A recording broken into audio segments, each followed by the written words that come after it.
mesdames et messieurs. Mon nom est Nancy Corriveau et j'aurai le plaisir ce soir d'animer ce lancement de la démarche d'élaboration du plan nature, un plan qui est fort attendu. Et avant de commencer, je voudrais vous présenter le plan de la soirée. Alors, c'est très, très simple. Ça se fait en 2 temps. Tout d'abord, il y aura la présentation de la démarche du plan nature, qui est une présentation qui va durer environ 45 minutes. Elle est faite par les différents experts de la ville de Sherbrooke qui travaillent, entre autres, sur ce projet-là. Et ensuite, ça sera suivi d'une période d'échange avec la population. Ça sera sous forme de commentaires, de questions. Encore là, on se garde environ 45 minutes, là, peut-être un peu plus, on verra selon le flot de questions et de commentaires qu'on recevra. Par la suite, je veux vous dire que vous pouvez déjà nous soumettre vos questions, vos commentaires. Pour le faire, c'est très simple. Vous allez sur le site Internet de la Ville, la page où vous êtes probablement déjà pour nous suivre. Alors, sherbrooke.ca/plan nature, il y a un formulaire, vous le remplissez et nous, on va recevoir votre question, votre commentaire. Maintenant, je vais vous présenter nos intervenants pour la soirée. Alors, ce soir, nous avons avec nous Mme Ingrid Dubuc, qui est directrice du Bureau de l'environnement.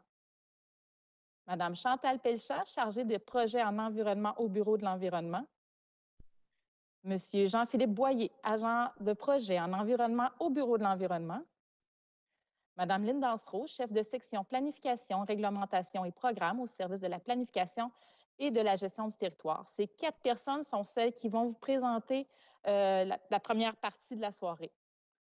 Elles seront supportées pour répondre aux questions de M. Yvan Gatien, chef de division planification et contrôle du territoire au service de la planification et de la gestion du territoire, de Mme Caroline Gravel, directrice du service d'infrastructure urbaine, qui va se joindre à nous dans les prochaines minutes, excusez-moi, de M. Roger-Pierre Mercier, directeur du service de l'entretien et de la voirie.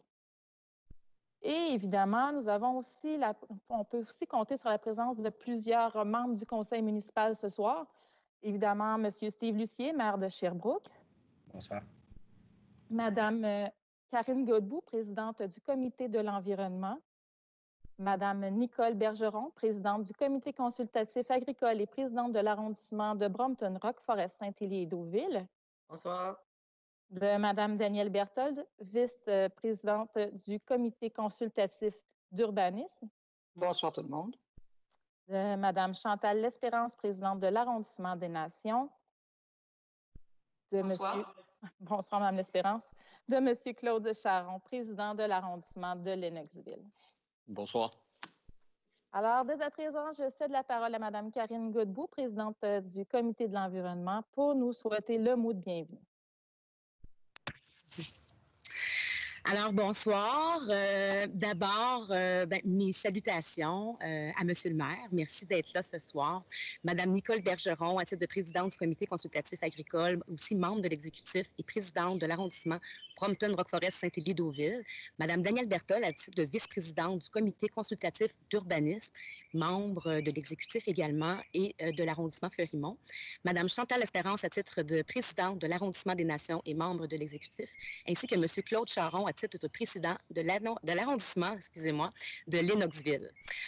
Consoeurs, confrères élus qui suivent la web-diffusion en direct, membres du comité de travail, groupes environnementaux, citoyens et citoyennes de Sherbrooke, bonsoir. Merci d'être là. C'est un grand bonsoir, mais c'est important pour moi de saluer tout le monde. C'est vraiment un honneur pour moi de vous accueillir ce soir et de présider cette séance d'information virtuelle pour le lancement de la démarche pour le plan nature de la ville de Sherbrooke, qui, je le rappelle, démarche qui a été entérinée par le conseil municipal en février dernier. Comme vous le savez peut-être, cette démarche va permettre à Sherbrooke de se doter d'une vision de conservation des milieux humides et hydriques, incluant les milieux terrestres. Ainsi, tous les milieux naturels seront considérés dans la démarche qui s'amorce publiquement ce soir et qui constituera un outil de planification des actions à poser pour la conservation de nos milieux sur l'ensemble de notre territoire. La démarche est portée par le comité de l'environnement en collaboration avec le comité consultatif d'urbanisme et le comité consultatif agricole.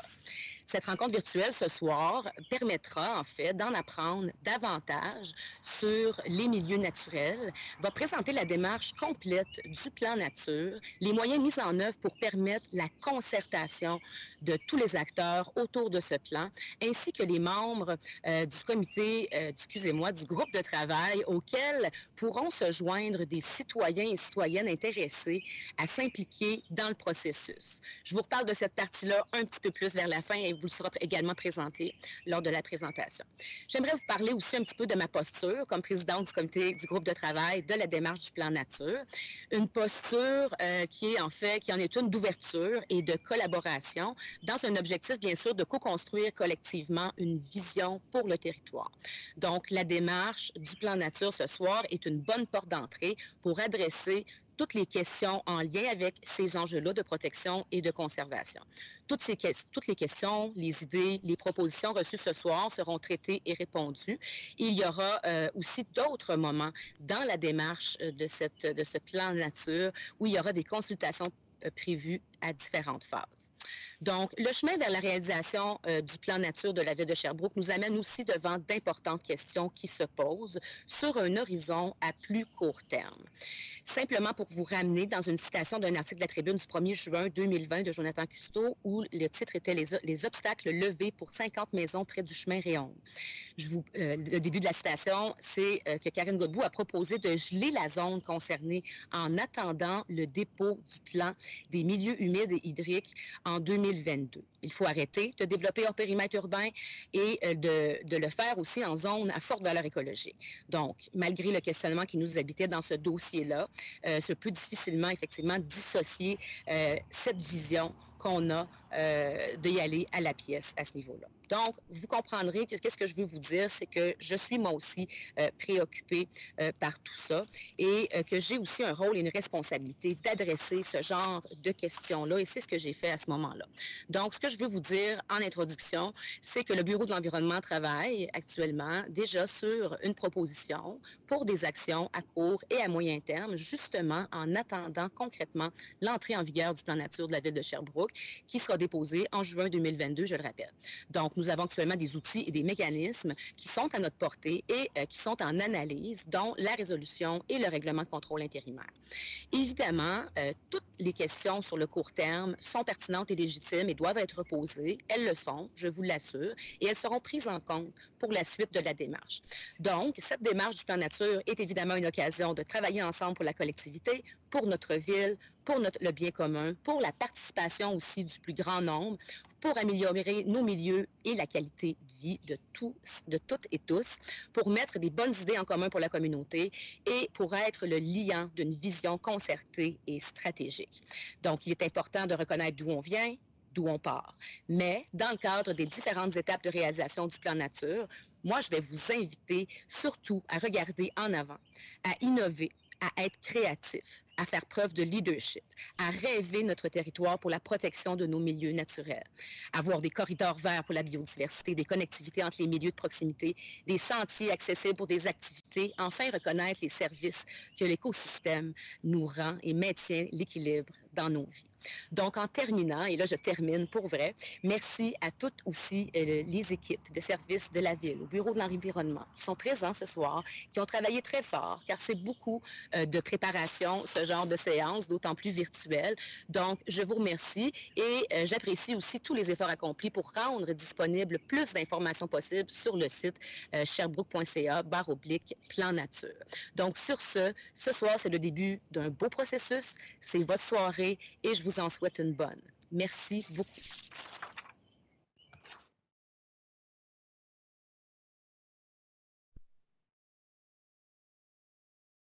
Excusez-moi, j'avais oublié d'ouvrir mon micro. Alors, merci beaucoup, Madame Godbout. J'aimerais maintenant vous présenter le fonctionnement de la soirée pour ce qui est de la période d'échange qui sera en deuxième partie. Alors, voici un petit peu comment ça va fonctionner. Tout d'abord, vous avez, comme je vous disais, le formulaire disponible en ligne à sherbrooke.ca/plan nature pour envoyer votre question, votre commentaire. Les questions et commentaires courts sont vraiment privilégiés. On voudrait un maximum de 3 minutes par intervention. Évidemment, plus les questions seront précises et est courte et plus on sera capable de passer de questions pendant notre 45 minutes et on aimerait vraiment être capable de répondre au plus de gens possible. Ensuite, une intervention par personne pour commencer. S'il y a plus d'une intervention d'une personne, on va faire le tour de ceux qui ne sont pas encore intervenus. Par la suite, si on a le temps, on y reviendra. Comme je vous disais aussi tout à l'heure, on prévoit une période de 45 minutes environ. Et si le temps est insuffisant, vous aurez assurément dans les prochains jours une réponse par courriel donnée par nos experts présents. Alors, c'est un petit peu comment ça va fonctionner. Vous pouvez déjà nous envoyer vos questions, vos commentaires. Et on va commencer maintenant la présentation. J'invite... ah oui, j'ai oublié de vous dire le plan de la soirée, 3 volets. Alors, il y aura d'abord une introduction qui sera faite par Ingrid Dubuc.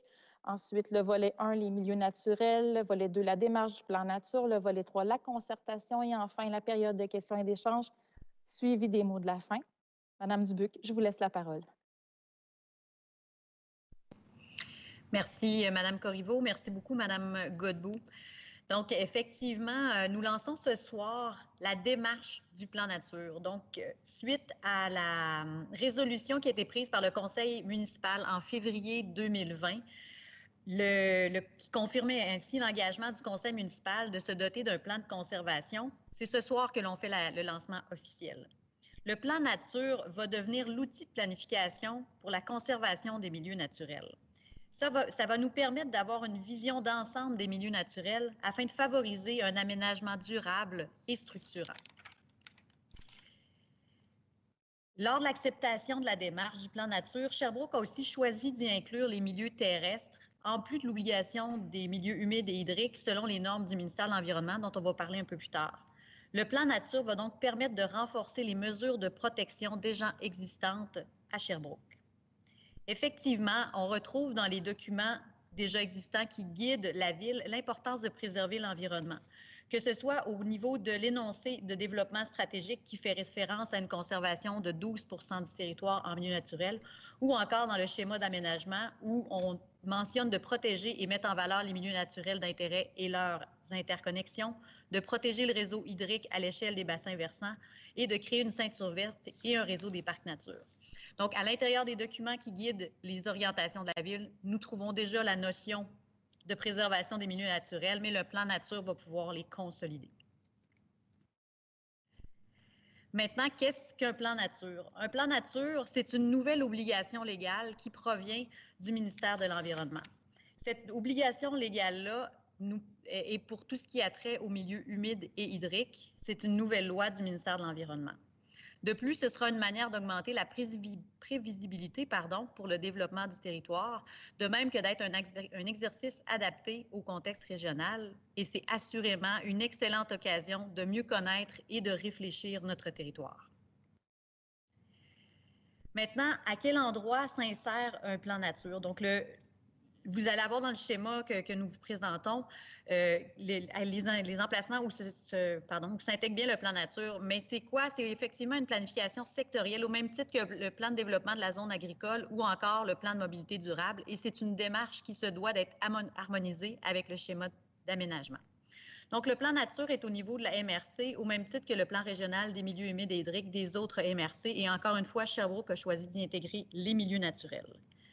Ceci s'inscrit aussi au niveau régional. Il y a aussi, on va vous en parler plus loin, une démarche estrienne. Donc, le plan nature s'inscrit à l'intérieur de cette démarche estrienne qui, quant à elle, doit suivre la législation et l'approbation au plan provincial. Une fois qu'on a donné toutes ces couches-là au plan des MRC régionales et provinciales, bien, au plan municipal, les règlements de la ville de Sherbrooke doivent s'arrimer avec le plan nature, de même qu'au niveau des plans régionaux des autres MRC, les règlements municipaux doivent s'y arrimer. Parce qu'on se rappelle que pour la ville de Sherbrooke, nous sommes une ville MRC, donc nous jouons sur 2 paliers. Pour la suite des choses, pour vous présenter les milieux naturels, je céderai la parole à mon collègue Jean-Philippe Boyer. Merci Ingrid. Donc, je vous présente aujourd'hui quelques définitions et statistiques pour bien comprendre de quoi on parle dans le plan nature. Donc, on commence avec les milieux naturels. Qu'est-ce que c'est? En fait, il y en a plusieurs qui sont faciles à reconnaître. Quand on parle de milieux terrestres, par exemple, au niveau de nos boisés, quand on parle de milieux hydriques, au niveau de nos cours d'eau et nos lacs, et des milieux un peu moins faciles à reconnaître, qui sont souvent une zone de transition entre nos milieux hydriques et nos milieux terrestres, qu'on appelle les milieux humides. Donc, quand on va parler de milieux naturels aujourd'hui, on parle de tout ça, l'ensemble des milieux hydriques, humides et terrestres, qu'on va définir à tour de rôle. Donc, d'abord, les milieux terrestres, ça regroupe nos forêts, nos prairies et nos friches. Donc, dans les forêts, on retrouve des grandes érablières, des prucheraies, des sapinières, des boisés mixtes, des peupleraies, donc différentes sortes de peuplements au niveau de nos forêts. C'est pas parce qu'on n'a pas une forêt ancienne comme au parc Victoria qu'on n'a pas plein de biodiversité aussi dans nos autres écosystèmes, qu'on pense notamment aux friches qui peuvent abriter de nombreuses espèces typiques de ces milieux-là, comme les oiseaux champêtres.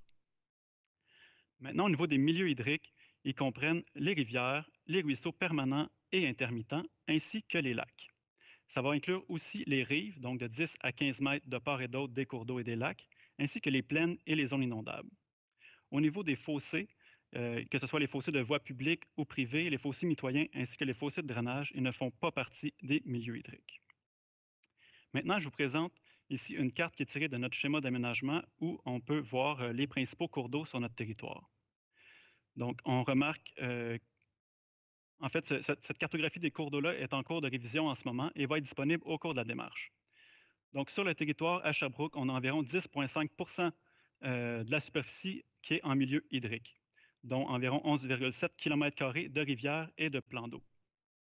Et finalement, environ 750 km linéaires de ruisseaux se trouvent sur le territoire de Sherbrooke. Un petit rappel, c'est que la définition en fait de cours d'eau a vraiment préséance sur la cartographie, donc ce n'est pas parce qu'il n'y a pas un cours d'eau sur cette carte qu'il n'y a pas un cours d'eau sur le terrain. Maintenant, on passe à la définition des milieux humides. Donc, qu'est-ce qu'un milieu humide? En fait, ce sont des lieux qui sont d'origine naturelle ou anthropique, donc créés par l'homme, et qui sont recouverts d'eau de façon permanente ou temporaire. La présence d'eau est là pendant une période suffisamment longue, en fait, pour influencer la nature du sol ou encore la composition de la végétation. On reconnaît donc un milieu humide à une de ces deux caractéristiques. Donc, une végétation qui est dominée par des plantes indicatrices de milieu humide, qui sont adaptées à des sols inondés de façon périodique ou permanente, comme des fougères. Ici, on voit l'osmande cannelle sur l'image, ou encore des quenouilles, des roseaux, des saules, l'érable rouge, etc. Ou encore un sol qui possède des caractéristiques qui démontrent un engorgement d'eau. Par exemple, sa couleur, des taches marquées de couleur rouille ou une odeur d'œuf pourri.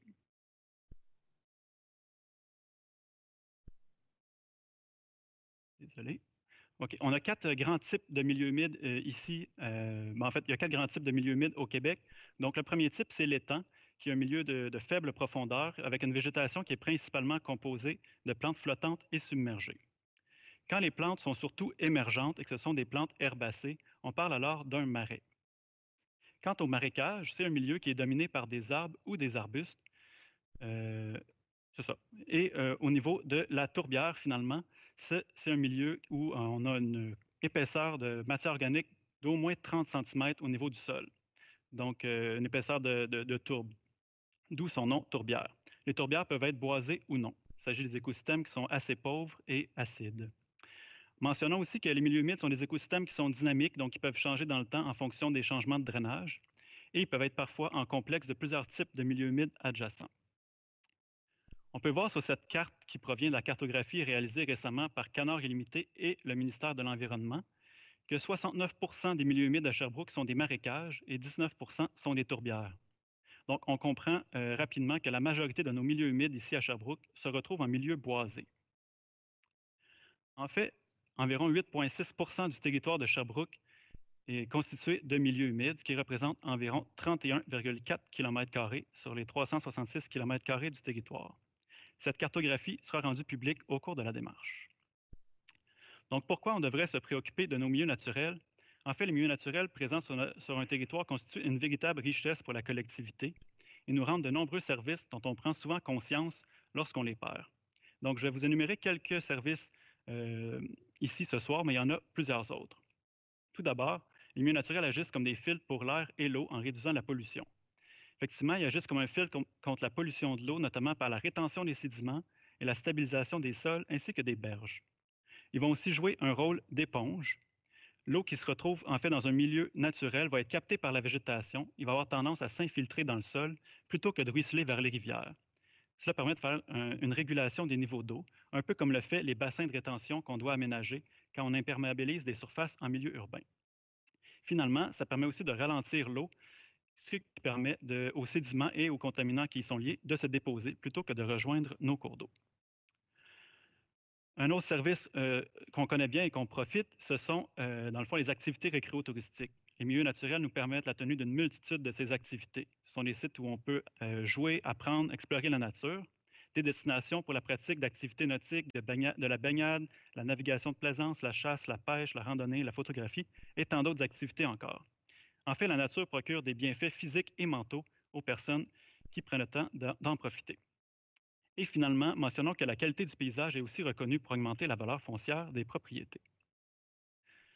Deux derniers services ici, donc d'abord que la végétation dans les milieux naturels vient capter le gaz carbonique de l'atmosphère et le séquestrer dans ses tissus, donc dans le bois et les plantes et les sols, ce qui vient lutter contre les changements climatiques. D'ailleurs, une statistique intéressante, c'est qu'au Québec, les tourbières sont les écosystèmes terrestres où sont stockées les plus grandes quantités de carbone, soit environ 9 fois plus que dans les forêts. Donc, ce carbone-là est stocké dans les sols. Comme je l'ai dit tantôt, les sols sont d'une épaisseur d'au moins 30 cm de matière organique et dans certaines tourbières, ça peut atteindre plusieurs mètres d'épaisseur. Et finalement, en plus de permettre à des centaines d'espèces de plantes de croître, les milieux naturels permettent aussi à de nombreuses espèces animales de se nourrir, de se reposer et d'élever leur progéniture en lieu sûr.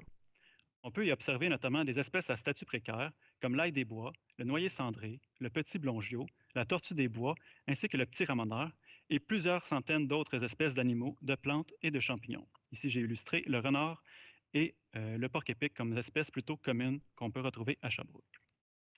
Et maintenant, je vais passer la parole à Mme Chantal Pelchat. Maintenant que nous avons défini les milieux naturels et les services qu'ils nous rendent, nous allons maintenant vous expliquer comment ces milieux-là sont protégés. Pour les milieux terrestres, la réglementation municipale apporte une plus grande protection à ces milieux, notamment en venant encadrer l'abattage et la coupe d'arbres, ainsi que les activités relatives à l'aménagement forestier. Ça vient également faire une protection au niveau des arbres et de zones tampons.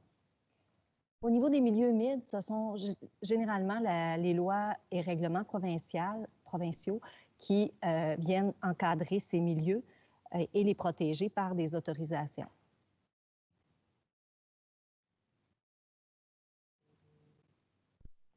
On peut passer à la diapo suivante, oui. Donc, au niveau des milieux hydriques, la réglementation, municipale vient encadrer au niveau des rives, soit une bande de protection riveraine de 10 à 15 mètres où il est interdit d'y faire des travaux, mais également on peut penser à la remise à l'état naturel des rives. Pour ce qui est du littoral, c'est-à-dire la partie en eau d'un lac ou d'un cours d'eau, c'est à peu près les mêmes autorisations qui viennent protéger ces milieux-là qui sont au niveau des lois et des règlements provinciaux. Donc là, si on vient expliquer davantage quel est ce processus d'autorisation au niveau provincial, eh bien, on peut l'établir par ce schéma suivant. D'abord, on a un initiateur de projet qui doit faire une caractérisation de l'ensemble des milieux naturels pour son projet.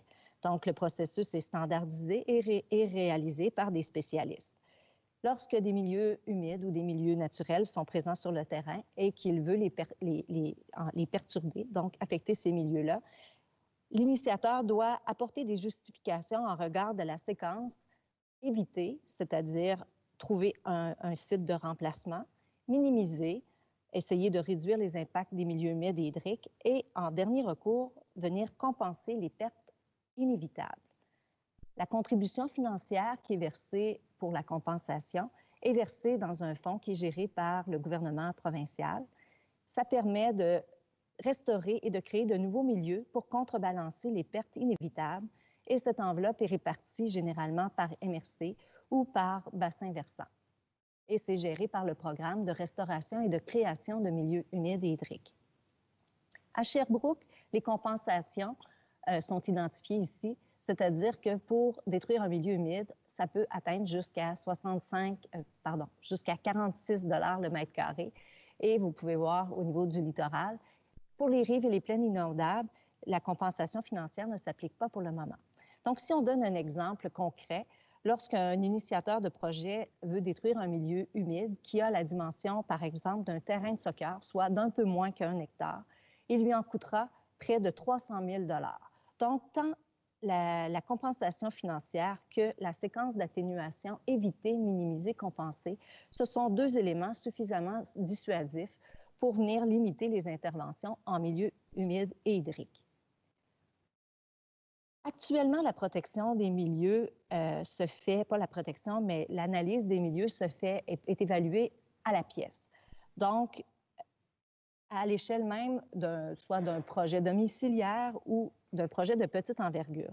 Il n'y a pas toujours de l'interaction entre les interrelations avec les autres milieux naturels, mais la Ville s'assure de protéger les milieux d'intérêt ainsi que les espaces verts de grande qualité. Ces dossiers sont évalués par une équipe multidisciplinaire, soit le guichet promoteur, des responsables du guichet promoteur et du Bureau de l'environnement et de d'autres spécialistes de la Ville. Dans le futur, qu'est-ce qu'on souhaite? C'est d'avoir une vue d'ensemble. Donc, c'est une gestion à une plus grande échelle où on vient donc à l'échelle du territoire de Sherbrooke et même jusqu'à régional. Ça apporte une vision globale pour prioriser la conservation des milieux en présentant qui représente un très grand intérêt pour la biodiversité, la rareté et même les services écologiques qu'ils nous procurent. Là, on peut voir ici sur l'image qui est présentée sur la vue d'ensemble, c'est une image qui montre la connectivité entre différents milieux. Comme on peut voir en mauve, c'est la connectivité entre différents milieux naturels. Cette image-là vient également montrer l'interconnectivité importante qu'on peut faire avec des grandes boisées, des grandes forêts, que ce soit le mont Harford, qui est plus à l'ouest, que les monts Stoke, qui est plus à l'est. Nous allons maintenant vous présenter le deuxième volet qui vient expliquer ce qu'est un plan nature. Au niveau de la démarche du plan nature, elle se fait à diverses échelles d'analyse et d'intervention, comme on l'a mentionné tout à l'heure. Donc, ça se fait tant au niveau provincial, régional, d'une MRC ou municipal.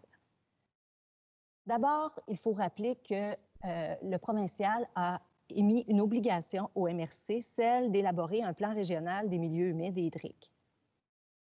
Donc, la Ville de Sherbrooke profite de cette occasion pour élargir sa démarche et prendre en compte également l'ensemble des milieux naturels.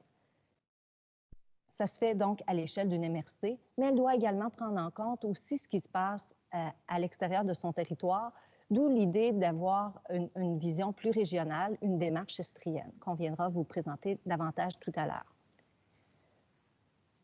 Une fois le plan d'action réalisé, il doit y avoir un arrimage avec le schéma d'aménagement et une conformité avec les règlements municipaux. Au niveau de la législation, une fois que notre plan est adopté par le provincial, donc le ministère de l'Environnement, devra s'assurer que toutes les autorisations que nous avons décrites tout à l'heure dans le processus doivent être conformes à notre plan nature. Pour être accepté, un plan nature doit respecter trois grands principes.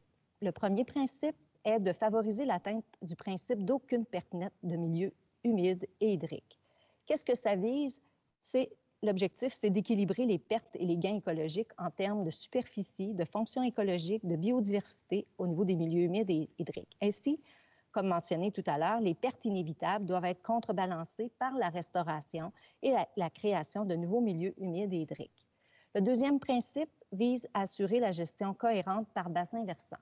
Il faut bien comprendre que les milieux naturels, eux, n'ont aucune limite administrative. Donc, lorsqu'il y a des décisions qui sont prises par des MRC en amont d'un bassin versant, elles peuvent avoir des incidences potentielles sur les MRC qui sont situés en aval, d'où l'importance d'avoir une démarche à l'échelle régionale. Et en troisième lieu, il faut respecter le principe qui est de tenir compte de l'enjeu lié au changement climatique.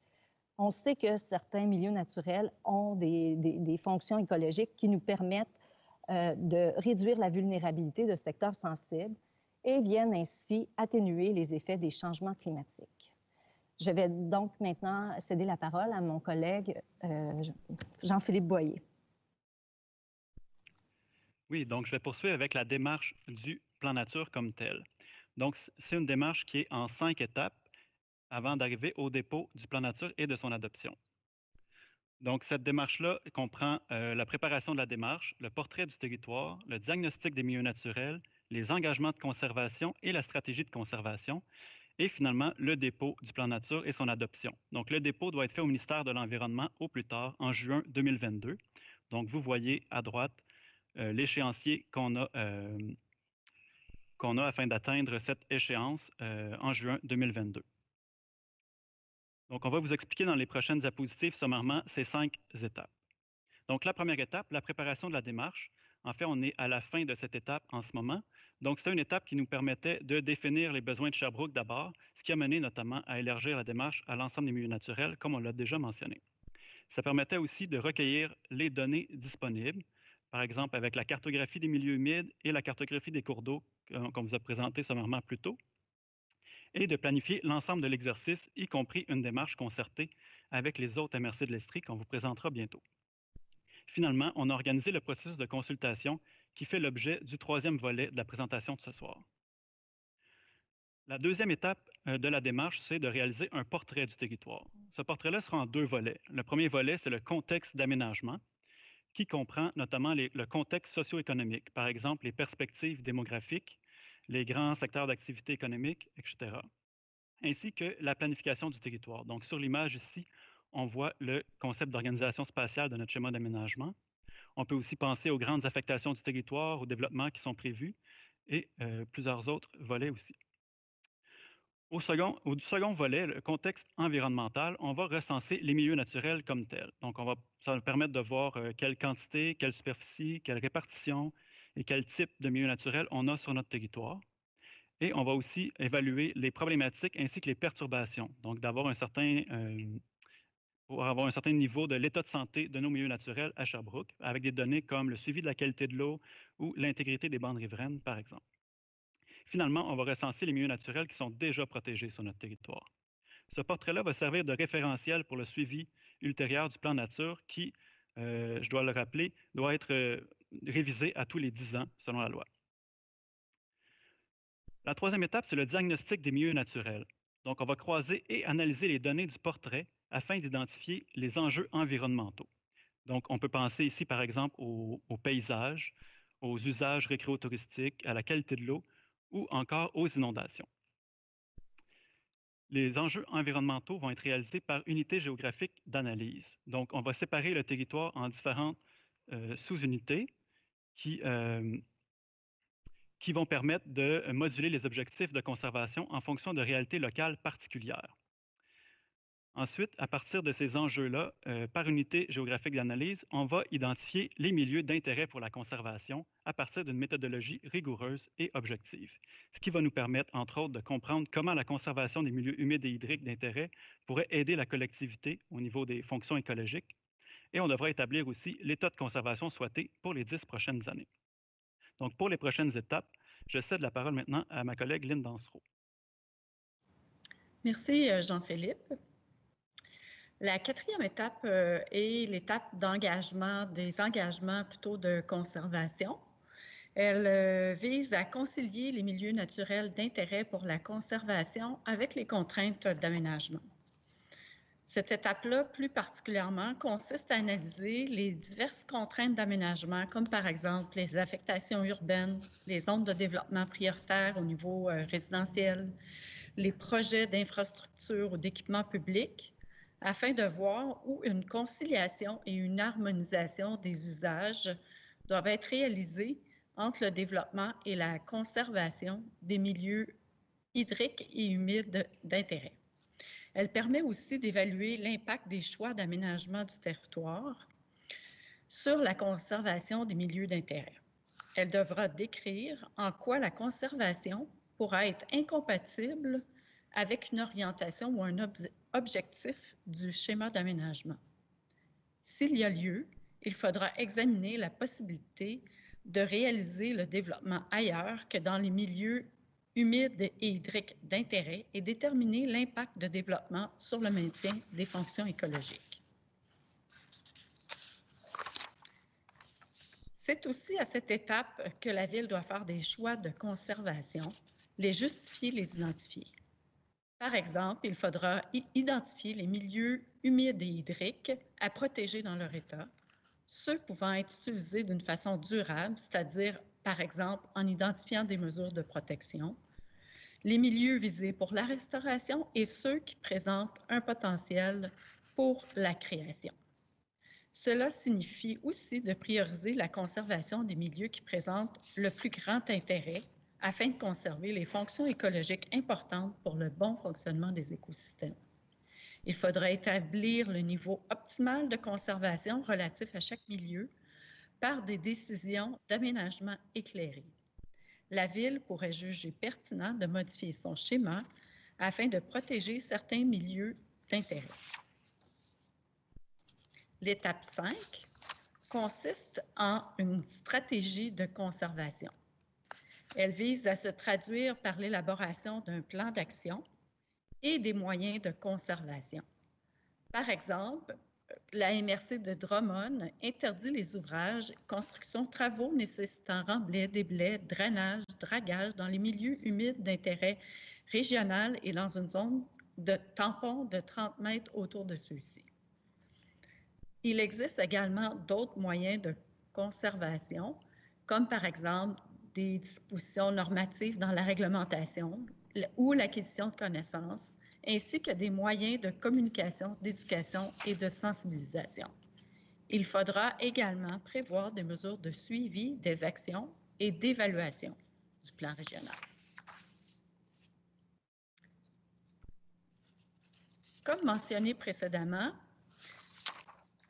et par souci de cohérence, la Ville de Sherbrooke et l'ensemble des MRC de l'Estrie se sont unis afin de réaliser une portion de la démarche d'élaboration du plan à l'échelle de l'Estrie. Ce sont les étapes 1 à 3, c'est-à-dire la préparation, le portrait et le diagnostic, qui seront réalisés à la fois au niveau régional et local.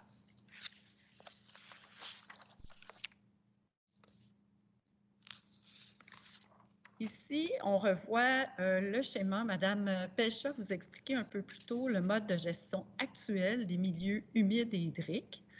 Avec le plan nature, la différence, c'est que les initiateurs de projets devront toujours obtenir une autorisation ministérielle si leurs activités sont assujetties à la loi sur la qualité de l'environnement et les règlements qui en découlent.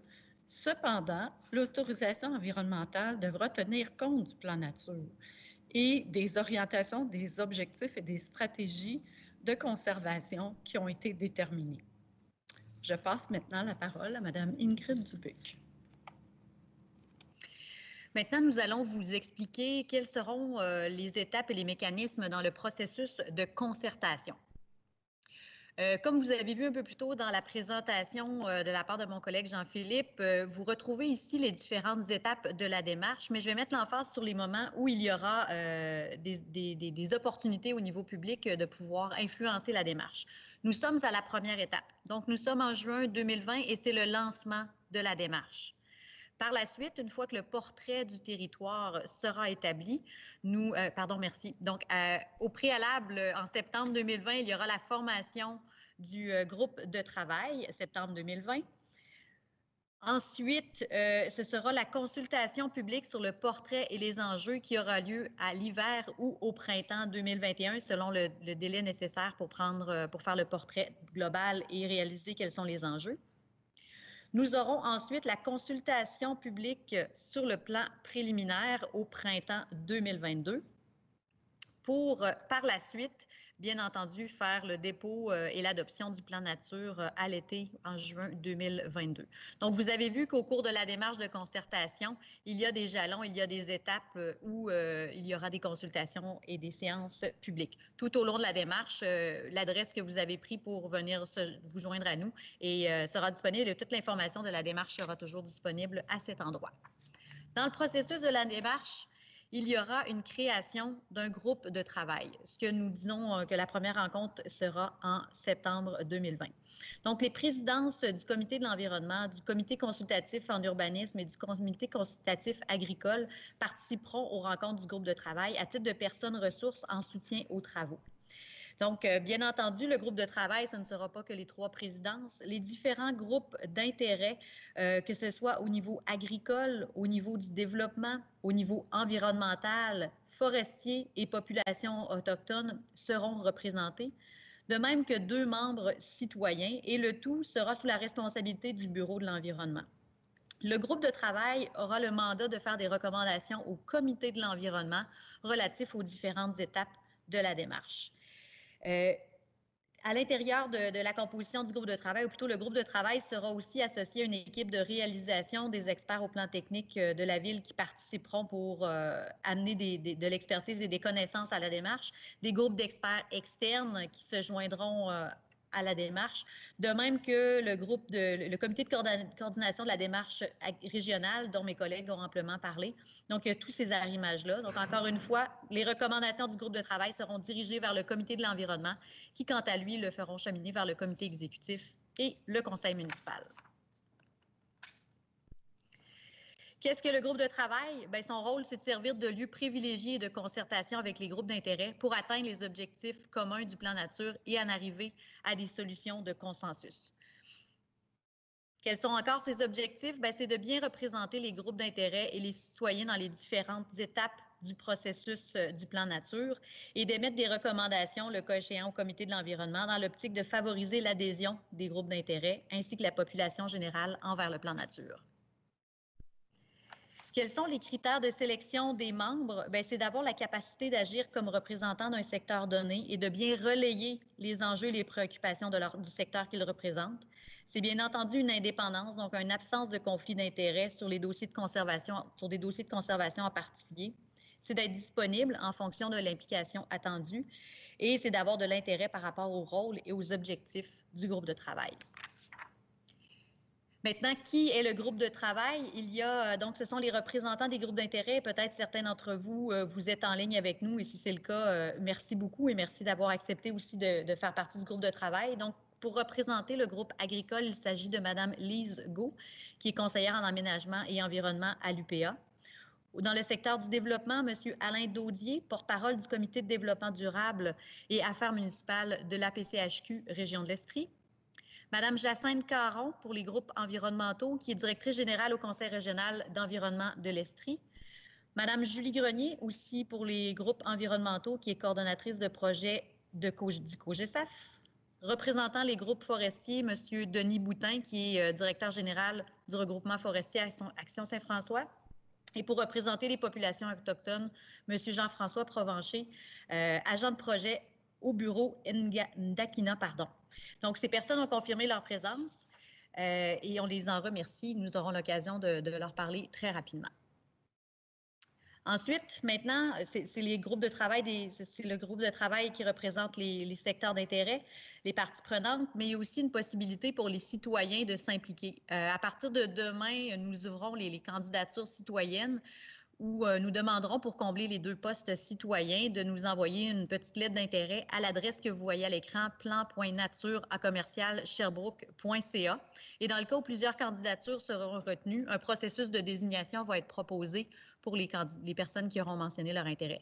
Donc, c'est une belle opportunité pour les citoyens qui ont l'intérêt à la démarche qu'on vous a présenté un peu plus tôt de pouvoir participer. Et quels sont les engagements du groupe de travail, autant les parties prenantes que pour les citoyens? Bien, c'est de participer aux rencontres pour toute la durée de la démarche. C'est de bien représenter les intérêts de son secteur et ce, dans le meilleur intérêt de la collectivité, de faire profiter le groupe de ses connaissances et de travailler dans un esprit de collaboration et de recherche de solutions.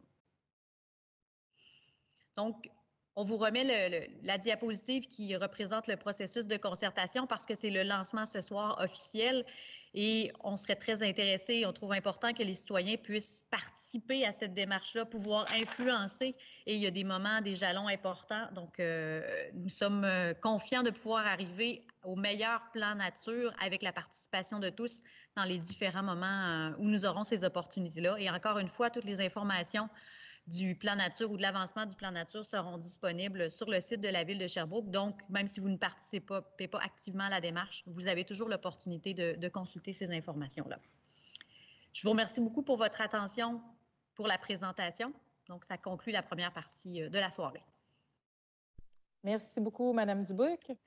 Alors, on va maintenant passer à la période de questions et d'échanges. Je vous rappelle rapidement les consignes. Alors, le formulaire est disponible en ligne à sherbrooke.ca/plan nature, la page où vous êtes actuellement si vous nous suivez en webdiffusion. Vous remplissez le formulaire. Les questions et commentaires courts sont à privilégier parce qu'on veut donner un maximum de 3 minutes par intervention et parler au plus de gens possible, ou du moins lire le plus de questions et de commentaires possible et y répondre dans la mesure du possible. Une intervention par personne pour commencer. Ceux qui ont plus d'une intervention, on y reviendra par la suite si on a le temps, puisqu'on a déjà dit qu'on donnait une période d'environ 45 minutes pour cette période. Enfin, ceux qui n'auront pas eu de réponse à leurs questions, à leurs commentaires, recevront par courriel une réponse dans les prochains jours. Alors, on va commencer tout de suite par la première question qui nous vient de M. Pierre Legault. Il nous dit « J'aimerais qu'on détaille exactement le principe énoncé dans les 3 conditions qui mentionnent favoriser l'atteinte du principe d'aucune perte nette, assurer la création ou la restauration de milieux humides ou hydriques pour contrebalancer les pertes potentielles. Dois-je comprendre qu'il va toujours y avoir des pertes de lieux humides sur le territoire, mais que pour atteindre l'objectif du programme, ces pertes seront compensées par un échange de terrains qui auront plus ou moins de valeur écologique? Exemple, on laisse développer un secteur résidentiel sur le bord d'un ruisseau en échange d'un plus grand terrain rocailleux pour compenser. Alors, je crois que c'est Mme Pelchat ou Mme Pelchat qui va pouvoir répondre à cette question. Oui, bonjour. Donc, pour répondre à cette question, en fait, il faut comprendre qu'il existe plusieurs régimes de compensation. Là, ici, dans cette question, on fait référence à un ancien régime qui permettait de compenser par des milieux terrestres. Aujourd'hui, ce n'est plus ce qui est appliqué.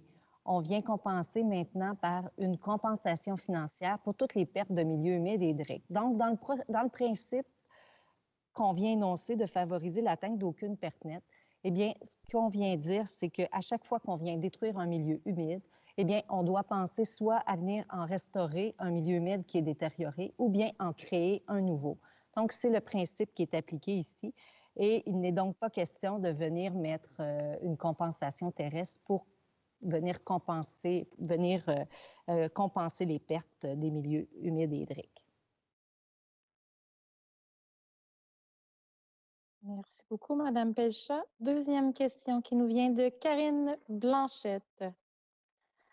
Dans votre plan nature, est-il prévu de mettre en place une réglementation afin de protéger un certain pourcentage des milieux boisés et forêts lors de projets immobiliers? J'habite le secteur Ascot, Ménestrel, et je constate peu d'efforts de la part du constructeur immobilier, La Chance par exemple ici, mis à part la plantation d'un petit arbre en avant du terrain. C'est très peu quand le constructeur a complètement rasé à blanc un espace forestier âgé de plusieurs années. S'il vous plaît, prévoyez un règlement de pourcentage à préserver lors des constructions d'un projet immobilier.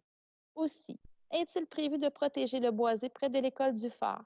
Je m'inquiète que des promoteurs, encore une fois, saccagent ce boisé dont plusieurs citoyens et élèves jouissent des sentiers. Et nous remercie. La réponse nous sera probablement donnée par Mme Lynne Dansereau. Oui, dans le cadre de la démarche, il y aura une caractérisation des milieux boisés qui va être effectuée et ceux d'intérêt, comme les forêts anciennes, pourront être protégés.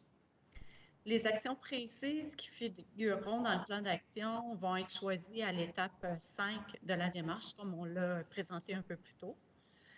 Déjà, dans la loi sur l'aménagement et l'urbanisme, un 10 pour les fins de parc est exigé. Dans les projets déjà approuvés, dans les faits, on constate souvent qu'il y a au-delà de 10 en conservation dans les projets parce que ça inclut les milieux hydriques et humides.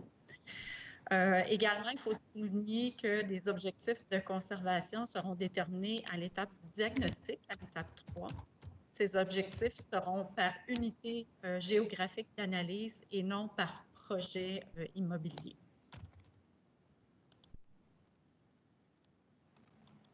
Merci beaucoup, Madame Dansereau. La prochaine nous vient de Pascal Tourigny. C'est un commentaire. Voilà quelques années, quelle ne fut pas ma surprise de voir un milieu humide. Je pense qu'il y a quelqu'un qui a oublié de fermer son micro. Sur le boulevard Bourque, être sacrifié de moitié pour la construction du revendeur automobile usagé Auto 360 Estrie. Des voyages et des voyages de matériel pour enfouir et étouffer un riche milieu de vie dont la nature a tellement besoin. Eh bien, j'ai remarqué en passant dernièrement que l'autre parcelle qui restait est à vendre via l'agence Davy Lafleur. Ainsi, le développement gagne lentement sur la nature. Sherbrooke n'a pas un bilan très reluisant en termes d'étalement urbain. Je suis Sherbrookeois d'adoption et depuis 20 ans, j'ai aussi constaté avec tristesse le peu de soucis laissés à la nature dans les nombreux développements. La moindre des choses serait d'éviter les zones à haute valeur écologique comme celui des milieux humides. Et même si les promoteurs ne construisent pas dessus, s'ils construisent tout autour, très près, nous ne sommes pas très avancés. Excusez-moi, il y a un message qui vient de popper.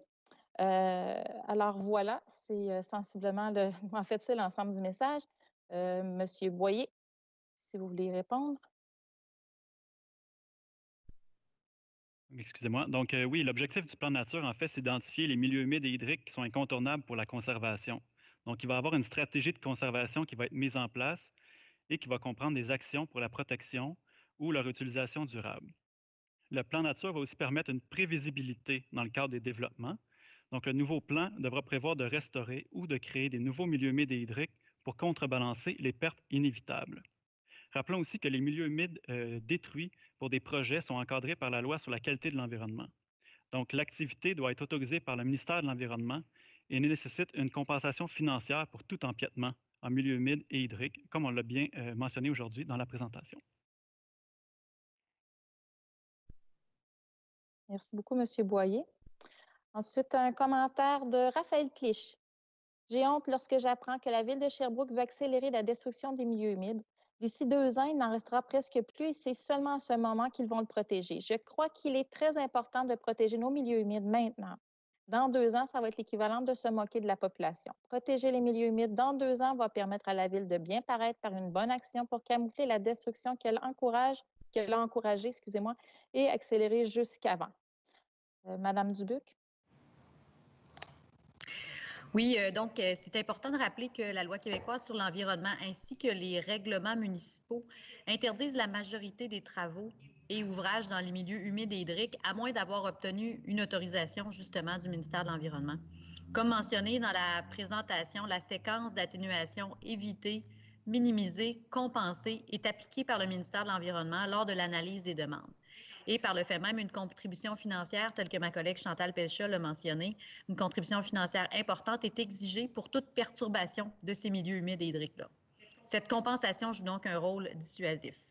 Chaque projet des domiciliaires est analysé par une équipe multidisciplinaire de la Ville, le guichet promoteur, le bureau de l'environnement, le service des infrastructures urbaines, pour limiter les pertes au niveau écologique et sélectionner les espaces verts de grande qualité. Merci beaucoup, Madame Dubuc. Maintenant, une question de Louis Béchard.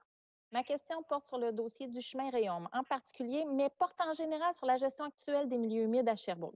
Avant d'aller de l'avant avec un tel projet sur le chemin Réaume et sachant que c'est un milieu naturel important, l'un des plus riches de Sherbrooke, est-ce que la Ville a procédé elle-même à une caractérisation entière de la zone du Marais et des alentours afin de savoir ce qu'il en était? Est-ce qu'il y a des risques à se fier aux seules évaluations des services engagés par les promoteurs? Est-ce que le plan nature implique de faire cette caractérisation? Madame Pelcha?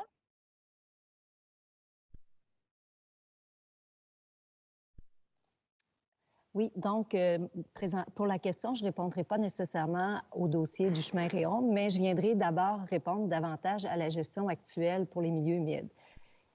Toutes les études qui sont faites sont standardisées selon les exigences du ministère de l'Environnement et aussi de celles de la Ville de Sherbrooke, et ils sont réalisés par des spécialistes, soit des biologistes. Donc, on ne vient pas par ce plan nature venir refaire des caractérisations pour l'ensemble des milieux naturels. on va devoir encore procéder par des caractérisations par l'initiateur du projet qui, lui, a l'obligation d'aller chercher les autorisations s'il doit détruire un milieu naturel. Donc, nous, on ne vient pas évaluer ce que les autres, si les promoteurs ont des caractérisations qui sont conformes, on juge qu'ils sont faits par des spécialistes et qu'ils deviennent à ce sens conformes. Merci beaucoup, Mme Pelchat. Prochaine question, M. Raymond Robitaille. Bonsoir. Présentement, d'après ce que je sais, la Ville permet à certains promoteurs de construire en milieu humide, moyennant certaines conditions, par exemple en échangeant des parcelles de terrain. J'aimerais savoir, s'il vous plaît, si dans votre plan nature, la Ville permettra la même chose pour les terrains où se trouvent des cours d'eau, des ruisseaux validés. Est-ce qu'un promoteur pourrait demander la déviation du dit cours d'eau afin qu'il puisse réaliser son projet de construction?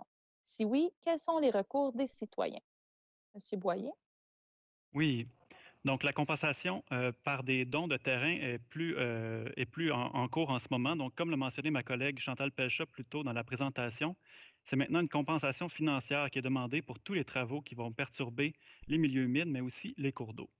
Donc, le plan nature pourrait faire en sorte que des milieux soient voués au développement et d'autres à la conservation. Les milieux voués au développement devront être justifiés dans le plan nature. La séquence éviter, minimiser, compenser est utilisée. C'est important de rappeler le principe d'aucune perte nette, qui veut dire que la destruction de milieux humides et hydriques doit être compensée par la restauration ou la création de d'autres milieux humides ou hydriques sur notre territoire. Ainsi, dans 10 ans, on devrait avoir sensiblement la même superficie de milieux humides et hydriques que dans le portrait qui est en cours de préparation. Donc, à la question à savoir si un promoteur peut dévier un cours d'eau pour réaliser un projet, en fait, le promoteur devra apporter les justifications en regard de la séquence d'atténuation éviter, minimiser, compenser. La déviation, la canalisation peuvent être autorisées pour des raisons de sécurité des personnes ou des biens. Il s'agit d'une situation de dernier recours. Merci beaucoup, M. Boyer, pour ces précisions. Maintenant, Jean-Luc Lepitre. Bonsoir. J'ai lu avec attention l'article paru dans le journal local ainsi que les informations parues sur le site Plan Nature de la Ville de Sherbrooke. Peut-être est-ce que je me trompe, mais il me semble que vous parlez beaucoup des promoteurs, mais très, très peu des citoyens. Est-ce que ce plan est fait à l'intention des promoteurs seulement? Madame Dubuc. Merci pour la question. Ça nous permet aussi de clarifier certains termes. Mes collègues Pelchat et Dansereau ont utilisé le terme initiateur de projet pour faire référence à promoteur. Donc, le terme promoteur, quand on l'utilise, c'est toute personne qui veut initier un projet, peu importe son envergure. Donc, c'est vraiment de cette manière-là qu'il faut le voir dans le contexte du plan nature. Mais ce qui est important aussi de se rappeler, c'est que le plan nature, à l'intérieur du plan nature, les résultats, tous seront impactés par le plan, mais tous en bénéficieront aussi. Donc, il importera d'avoir un regard sur la collectivité en fonction des recommandations qui seront faites à l'intérieur du plan nature. Merci beaucoup, Mme Dubuc. Monsieur Alain Daudier, quelle est la différence entre le plan nature et le plan régional de l'Estrie des milieux humides et hydriques et comment ces deux plans seront arrimés ensemble si tel est le cas? Monsieur Boyer. Oui, donc le plan nature, en fait, c'est un plan régional des milieux humides et hydriques pour la ville de Sherbrooke, auquel on a ajouté les milieux terrestres, donc pour englober l'ensemble des milieux naturels. Le plan régional au niveau estrien, en fait, c'est un regroupement de l'ensemble des MRC de l'Estrie ainsi que de la ville de Sherbrooke. On se rassemble en fait pour pouvoir avoir une meilleure cohérence au niveau de notre portrait et notre diagnostic. Donc, c'est seulement certaines étapes qui vont être faites à l'échelle régionale pour les enjeux qui sont les plus, en fait, les enjeux qui sont régionaux. Et ces données-là vont être amenées après ça à l'échelle locale pour pouvoir être complétées ici à Sherbrooke et pour pouvoir réaliser les étapes 4 et 5, donc au niveau des engagements de conservation ainsi que du plan d'action. Merci, M. Boyer. La prochaine question nous vient de M. Denis Pellerin. Au début de la démarche, peut-on avoir une liste de tous les parcs et de tous les espaces à protéger connus, leurs caractéristiques, boisés, pelouses, zones humides, superficies, etc.? Parce que tous les parcs n'ont pas le même intérêt. Par exemple, le parc Sylvie d'Aigle est plutôt un immense stationnement qu'un parc. L'idée est de savoir où on se situe pour la protection de 10 12 ou whatever du territoire. Merci. Alors, Mme Dubuc. Oui, donc c'est important de se rappeler qu'un bilan a été réalisé pour évaluer l'ensemble des milieux naturels et leur niveau de protection, pour évaluer effectivement où la ville se situe par rapport à son objectif de protection de 12 que l'on retrouve au schéma d'aménagement. L'objectif du plan que l'on démarre, que l'on lance ce soir, est de pérenniser la conservation ou l'aménagement durable de ces milieux-là. Donc, le bilan, effectivement, est en train de se réaliser pour évaluer l'ensemble de ces milieux-là. Merci beaucoup. Alors, une question de Mme Valérie Boisvert. Tout d'abord, merci beaucoup d'avoir accepté d'inclure les milieux naturels terrestres à ce plan qui était normalement consacré aux milieux humides en priorité. C'est tout à votre honneur. Maintenant, pour produire le plan d'aménagement actuel, des études ont été faites entre 2008 et 2011 pour déterminer les zones à valeur écologique à conserver. Analyse satellite, études par la compagnie Aquaberge, Nature Canton de l'Est, etc. Le schéma d'aménagement n'en a pratiquement pas tenu compte. Exemple, le chemin Réaume, le Boisé-Belvédère, zone du Costco et autres zones ont été ou seront détruites malgré des avis contraires de ces études. Ma question, comment pouvez-vous garantir que l'argent des citoyens qu'on va dépenser cette fois pour faire ce plan des milieux humides et naturels va vraiment réussir à protéger les derniers milieux naturels et humides qui restent à Sherbrooke? Madame Dubuc, je me réfère à vous pour savoir à qui je dois adresser la question. Oui, bien, je vais commencer la réponse et Parfait. éventuellement diriger la fin de la question à mes collègues. Donc, ce que vous nommez comme exemple, ce sont des éléments qui ont été étudiés à la pièce. Le lancement et la démarche du plan nature vont nous permettre effectivement d'avoir une vision d'ensemble de tous les différents projets sur le territoire. Donc, c'est la distinction entre la situation actuelle et la situation future à l'intérieur du développement du plan nature. Donc, en fait, à votre question, si on peut garantir que l'argent des citoyens va réussir à les protéger, bien, c'est les objectifs qui sont visés derrière le plan nature, avoir une vision d'ensemble pour nous doter d'un, si on peut utiliser l'expression, d'un schéma d'aménagement des milieux naturels sur le territoire sherbrookois. Je peux passer à la prochaine question, parfait. Alors, elle vient de Christelle Lefebvre. Bonjour, merci pour cette séance d'information. 2 questions. 1, je me demande si des moyens ont été identifiés et si oui, quels sont-ils pour faire respecter les milieux humides ou riches en biodiversité ou écosystèmes fragiles sur les terrains privés quand le propriétaire ne demande pas de permis ou d'autorisation à la ville. Ensuite, quelle est la législation dans le cadre de la loi provinciale ou municipale concernant les droits acquis de certains propriétaires? Sont-ils limités jusqu'à la fin du lien de propriété et donc ne se transmettent pas à l'acheteur ou non? Je tournerai la question vers mes collègues du SPGT. Monsieur Gatien, pouvez-vous prendre la question? Parfait. Il y a actuellement dans la réglementation d'urbanisme, au niveau du zonage, il y a un chapitre qui traite de la protection des milieux humides et hydriques. Actuellement, on a déjà certaines dispositions qui nous permettent d'avoir une mesure de protection. Naturellement, il y a 2 volets. Si on est à une grande superficie ou une petite superficie, par contre, au niveau des projets initiés par quelqu'un qui a un projet sur son terrain privé, il y a toujours des autorisations avec des mesures compensatoires, comme il a été mentionné par Mme Pelchat tantôt, qui existent. Pour ce qui est du volet la législation, naturellement, le Conseil, à la préparation de ce document, doit se prononcer sur l'ajout ou non de nouvelles dispositions pour rendre, jusqu'à la fin de la préparation du document, jugé opportun de mettre d'autres normes additionnelles qui pourraient être faites et le Conseil pourra se prononcer au moment là, qui va être pertinent pour protéger pour la fin de la réalisation du plan nature. Merci beaucoup. Ensuite, Jupiter Nakla, désolée si je le prononce pas bien. Alors, dans le but de protéger les milieux humides, serait-il pertinent de déclarer un moratoire pour les projets de construction en milieu humide? Actuellement, combien y a-t-il de projets de construction en milieu humide? Madame Dubuc. Monsieur Gatien, est-ce que vous avez ce type d'information avec vous? Actuellement, au niveau de la quantité de projets en milieu humide, il m'est difficile de vous donner l'information, mais elle pourra sûrement être disponible parce qu'on sait où sont nos projets actuellement en préparation. Pour ce qui est de votre première partie de la question qui concerne le moratoire, il y a un micro d'ouvert. Pour ce qui est du volet pour du moratoire, ce que je vous rappelle, c'est que oui, il est toujours possible à une étape qui pourrait être au moment où on a l'ensemble des connaissances sur les milieux humides, le Conseil pourrait décider d'adopter un règlement de contrôle intérimaire, mais pour cela, il faut avoir l'ensemble des informations pour pouvoir finaliser, si vous voulez, des critères de protection adéquates. Et on est au début du processus, mais ça pourrait être fait au moment jugé opportun là, qui sera soumis au conseil municipal. Merci beaucoup, M. Gatien. Alors, Virginie Dumont, est-ce que vous incluez les superficies occupées par les rives et les zones inondables dans votre ratio en milieu hydrique de 10,5 du territoire? Je crois qu'on la dirigeait vers M. Boyer. Oui, donc effectivement, c'est une bonne question. Je ne l'avais pas mentionné pendant la présentation, mais le 10,5 du territoire, effectivement, inclut l'ensemble des milieux hydriques. Donc, autant les rivières, nos petits cours d'eau, les lacs et plans d'eau, ainsi que les rives et les zones inondables sur le territoire. Merci.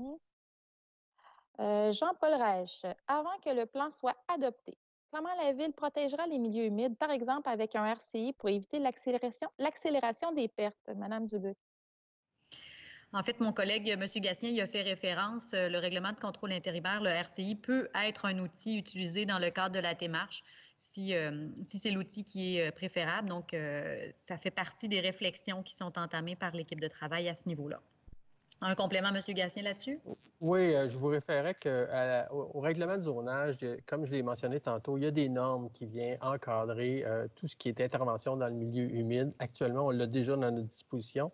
Et il y a également au niveau du lotissement, où il y a des dispositions qui existent, vient encadrer les projets qu'on pourrait comprendre les promoteurs du lotissement pour ce qui est du milieu humide, les grandeurs de terrain, les dispositions, les remblais, déblais. Ça existe déjà dans notre réglementation et le guichet promoteur est la porte d'entrée.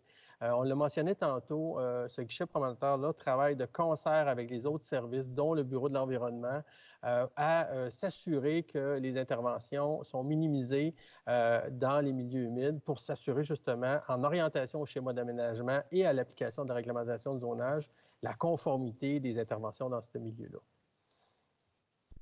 Merci beaucoup. Amélie Hébert-Chaput, est-ce que le principe de précaution sera employé dans l'optique que c'est un long délai de 10 ans avant révision du plan? Est-ce qu'il sera considéré qu'une tourbière ne peut être restaurée? Est-ce que les actions seront en amont plutôt qu'en aval, pollueur, payeur? Merci beaucoup. Madame Dubuc. Je vais commencer la réponse et ensuite demander à mes collègues de continuer, je suis désolée. Donc, ce sont tous des éléments qui devront être considérés à l'intérieur de la démarche. Effectivement, peut-être qu'une durée de 10 ans peut sembler long, mais ce sont les normes que nous devons suivre du côté du ministère de l'Environnement.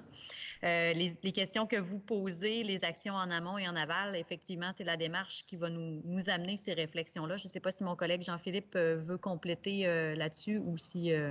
Bien, rapidement, là, juste pour dire effectivement que c'est vraiment à l'étape du plan d'action qu'on va choisir les actions qui vont s'appliquer.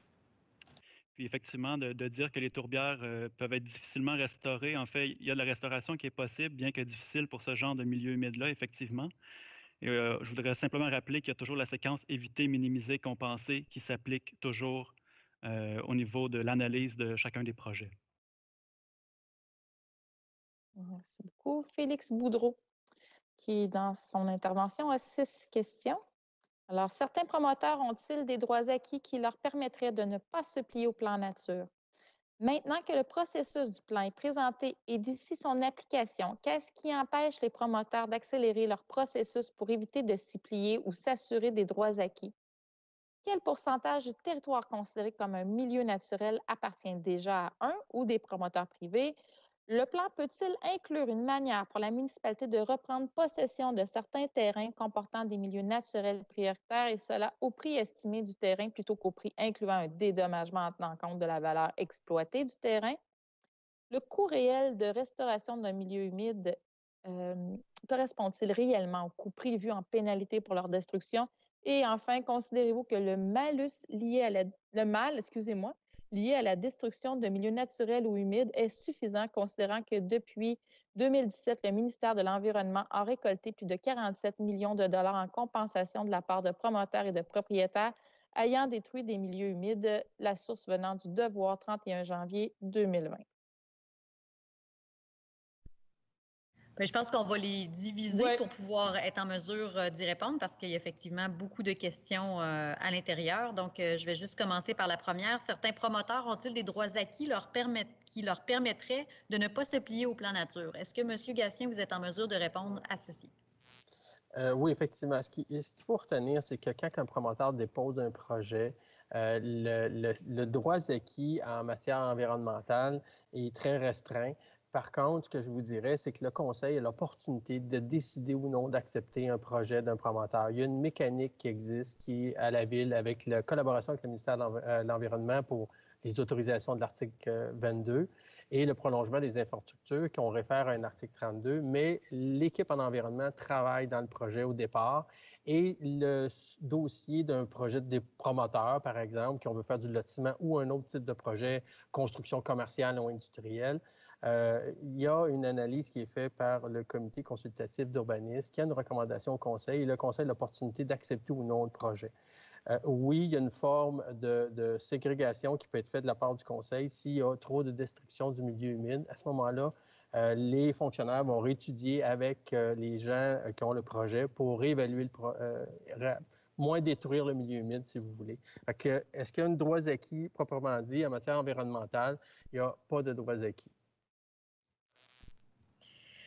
La deuxième question qui est posée maintenant que le processus du plan est présenté et d'ici son application, qu'est-ce qui empêche les promoteurs d'accélérer leur processus pour éviter de s'y plier ou d'assurer ses droits acquis? Monsieur Gatien, peut-être que... J'ai répondu en partie lors de la première. C'est comme je vous dis, c'est qu'il y a une analyse qui est faite, il y a une approbation par le conseil municipal. Ça se fait autant au niveau du lotissement, au niveau du zonage, qu'au niveau des ententes relatives aux travaux municipaux qui s'ensuivent. À la question, quel est le pourcentage du territoire considéré comme un milieu naturel qui appartient déjà ou à des promoteurs privés? Monsieur Gatien, toujours, en termes de pourcentage? Je n'ai pas l'information exacte parce qu'il faut comprendre qu'il y a une séquence de développement qui est prévue dans le schéma d'aménagement. On nous a demandé lors de la rédaction du dernier schéma de faire de la séquence. Il y a 3 niveaux de priorisation et l'analyse a été faite à l'ancien schéma où on avait déterminé des zones où il y avait un grand potentiel de milieu humide. Au niveau de l'ancien schéma, on parlait à l'intérieur du territoire du périmètre urbain, qu'il y avait un certain pourcentage là, qui s'approchait alentour de, je cherche le montant, je pense que c'est 20 quelques % d'intérêt ou de très grand intérêt à l'intérieur du périmètre urbain, si ma mémoire est bonne. Et il y en avait une grande partie qui était à l'extérieur du périmètre urbain. Il faut retenir que le milieu humide est autant à l'intérieur qu'à l'extérieur du périmètre urbain. Et la destruction de milieu humide peut s'exercer autant pour des projets résidentiels ou d'autres types de projets qui peuvent se situer à l'extérieur du périmètre. Pour répondre à votre question, oui, effectivement, les promoteurs pourraient avoir tenté, mais il y a toujours un processus d'approbation qui va limiter cette accélération. Pour la question suivante, le plan peut-il inclure une manière pour la municipalité de reprendre possession de certains terrains comportant des milieux naturels prioritaires et cela au prix estimé du terrain plutôt qu'au prix incluant le dédommagement tenant compte de la valeur exploitée du terrain? Bien, en cours de processus, en cours de réflexion, toutes les idées seront soumises pour nous permettre dans le plan d'action d'établir le mode de fonctionnement dans notre plan nature. Donc, ce type de suggestion-là pourra être considéré dans le cadre du processus. Monsieur Gatien, est-ce qu'il y a un complément là-dessus? Non, ça va aller.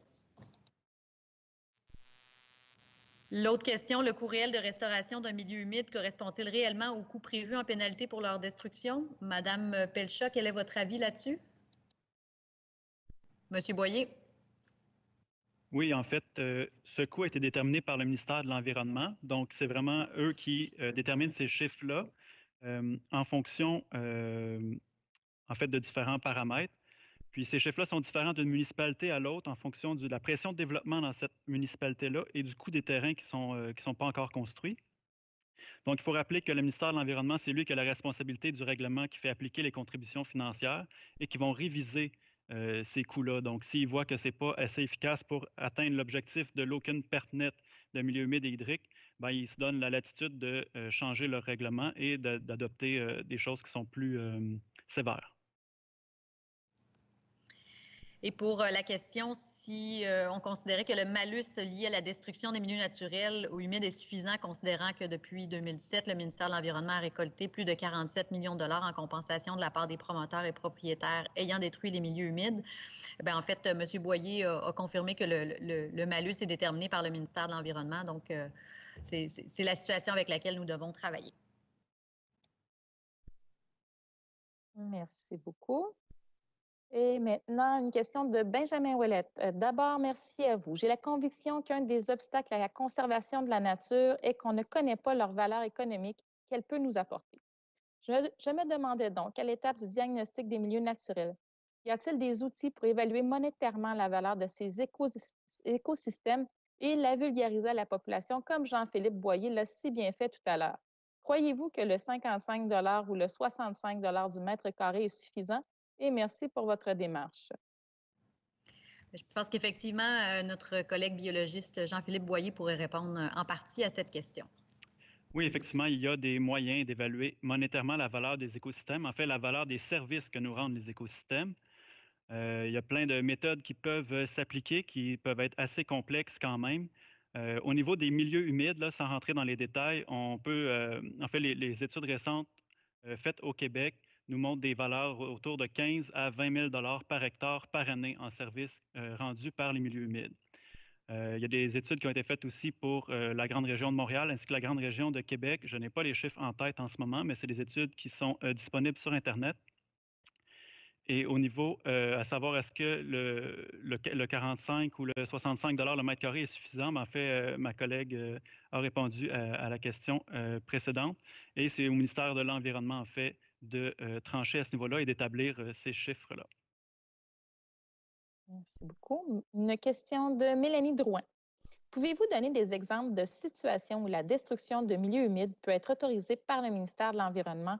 Aussi, lors de la création de nouveaux milieux humides pour la compensation, peut-on espérer qu'ils ont la même valeur écologique et biodiversité qu'un milieu existant détruit?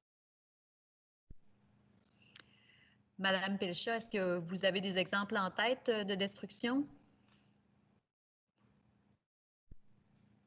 Ou Monsieur Boyer, peut-être? Oui, je peux m'avancer. En fait, des exemples, ça peut être par exemple pour le prolongement d'une route ou ça pourrait être pour un développement résidentiel, ça peut être aussi au niveau agricole ou forestier. Donc, il y a plein de situations où il pourrait y avoir des petites perturbations comme des grosses perturbations dans les milieux humides et hydriques. On sait que les contributions financières s'appliquent au mètre carré, donc comme on l'a vu, ça peut monter assez rapidement. Au niveau de la compensation, et si on peut espérer avoir une même valeur écologique et biodiversité qu'un milieu qui est détruit, en fait, au niveau de la restauration et de la création de milieux humides et hydriques, il y a tout un programme qui vient d'être créé par le ministère de l'Environnement. Et il n'exige pas seulement de remettre des superficies équivalentes, mais aussi il exige des fonctions écologiques équivalentes. Donc, il y a tout un processus qui permettra de faire le suivi des milieux humides qui seront restaurés et créés. Et évidemment, un milieu humide qui vient d'être créé n'aura pas, dans ses premières années, la même biodiversité qu'un milieu humide qui était présent depuis longtemps. On en est bien conscient. L'idée, c'est d'arriver à long terme à aucune perte nette de milieu humide et hydrique. Merci beaucoup. Alors, une question de M. Simon Mongeau. Quelle est la position de la Ville vis-à-vis la protection de la parole donnée aux promoteurs? Est-ce que la protection des milieux est prépondérante vis-à-vis de droits acquis des promoteurs? Monsieur Gatien? Et voilà, excusez, j'avais oublié mon micro. Effectivement, il faut comprendre que le schéma d'aménagement qui découle d'une vision que la Ville s'est donnée en 2011, le schéma a été adopté en 2014. Le schéma d'aménagement, le Conseil s'est donné une vision commune pour l'ensemble de la collectivité de Sherbrooke. Ce schéma d'aménagement-là a découlé à une réglementation qu'on appelle la réglementation de zonage. Il y a une panoplie de règlements, dont les permis et certificats. Je vous rappellerai que lors de l'élaboration du schéma d'aménagement, avec une vision commune suivant la fusion, le Conseil a pris des positions en matière de protection de milieux humides et en matière également d'aménagement du territoire. Ce n'est pas une vision individuelle, c'est une vision commune. Et c'est à partir de cette vision-là que les fonctionnaires, les propriétaires, les investisseurs et toute la population peut s'intéresser à savoir quelle vision on veut sur le territoire. Donc, vous comprendrez que si un terrain, la municipalité, elle a décidé qu'elle permettait du développement, soit par phasage ou à l'extérieur du périmètre urbain ou autre, la municipalité s'est engagée publiquement, de façon claire et publique, à autoriser certains développements. Le plan nature, ce qu'il vient nous dire aujourd'hui, c'est qu'on va préciser certains éléments ou préciser certaines protections qui vont être rendues publiques, qui incluent le schéma d'aménagement. On pense qu'à partir de ce moment-là, oui, la vision sera claire parce qu'un investisseur, avant d'acheter un terrain, va regarder s'il peut faire un développement. Et si on voit dans le plan nature qui identifie qu'il y a un milieu humide ou un boisé d'intérêt qui est identifié, bien, le promoteur va le savoir en toute connaissance de cause quand il va acheter le terrain, qu'il va avoir des contraintes en matière de développement ou de protection du milieu humide, parce que ça va être connu de tous. Il faut comprendre qu'actuellement, l'outil de travail des fonctionnaires, des citoyens et du conseil municipal, c'est le schéma d'aménagement en vigueur. Et la municipalité pourrait convenir éventuellement, suite à cette précision au niveau du schéma, à modifier le schéma d'aménagement et de mettre des mesures palliatives jusqu'à temps qu'on finalise le schéma. Mais actuellement, les décisions qui ont été prises avec des outils en vigueur et connus de tous. Merci, M. Gatien. Alors, Félix Ouellette-Cloutier. Bonjour, je suis en train d'initier un projet. Est-ce que vous avez de la place pour l'agriculture urbaine dans votre plan nature, Madame Dansereau? Oui, le plan nature est un plan qui va dresser l'inventaire, la caractérisation pour la conservation des milieux naturels et ce n'est pas un plan d'agriculture urbaine. Pour ce qui est de l'agriculture urbaine, le plan de développement de la zone agricole en faisait l'analyse, mais l'agriculture urbaine ne sera pas inclue dans le plan nature.